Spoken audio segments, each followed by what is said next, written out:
என் பேரு காத்தவரன். எனக்கு 2 தம்பிங்க ஒரு தங்கச்சி இருக்காங்க. நீங்க தப்பா நாளையிட்டான்ட்டீங்க.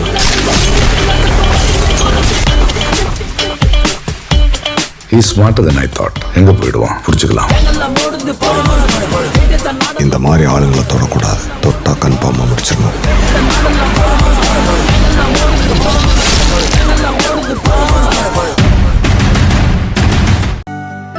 என்ன சித்தே, என்ன இவ்வளவு சந்தோஷமா இருக்கீங்க? உங்களுக்கு விஷயம் தெரியுமாயா? என்ன விஷயம்? கிரீடம் வாங்குற போட்டியில நாம தானே ஜெயிச்சோம். ஆமாயா, உனக்கு எப்படி தெரியும்? என் பையன் எனக்கு அப்பவே போன் பண்ணி சொல்லிட்டான். ஏய்யா, உனக்கு தெரியாதா? தெரியும் அத்தை. என் பையனும் ஜெயிச்சதுமே எனக்கு போன் பண்ணி சொல்லிட்டான்.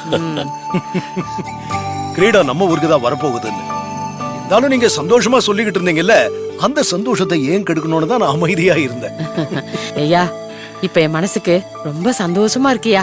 கிரீடம் நம்ம ஊருக்கு வரப்போகுதியா. அம்மன் மனசு குளிர போகுது. இந்த ஊரே நல்லா இருக்கும். அந்த கிரீடத்தை அம்மன் தலையில வச்சு பூஜை பண்ணா போதும்யா.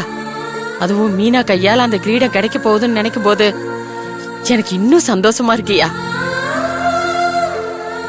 மீனா அந்த ஊருக்கு போயிருக்கா. எப்படி கிரீடத்தை வாங்கிட்டு வந்துருவா. தேவி, நீ ஏம்மா அந்த ஊருக்கு கிரீடம் வாங்குறதுக்கு போகல? இவளா? இவ எப்படி அங்க போவா? ஏன் சித்தி, அந்த போட்டியில தேவியும் தானே கலந்துகிட்டா? கலந்துகிட்டா மட்டும் போதுமாயா? கலந்துகிட்டு மீனா மாதிரி ஜெயிக்கணும்யா. இவ என்னடானா எப்ப பார்த்தாலும் அந்த மீனா மேல கோவப்பட்டுட்டே இருக்கா. பாரு, இப்ப கூட மீனா மேல இருக்கிற கோவத்தினாலதான் அந்த ஊருக்கு போகாம இருக்கா.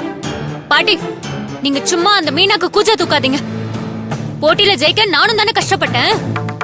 அது மட்டும் இல்லாம முதல் போட்டியில நான் தான் ஜெயிச்சேன்.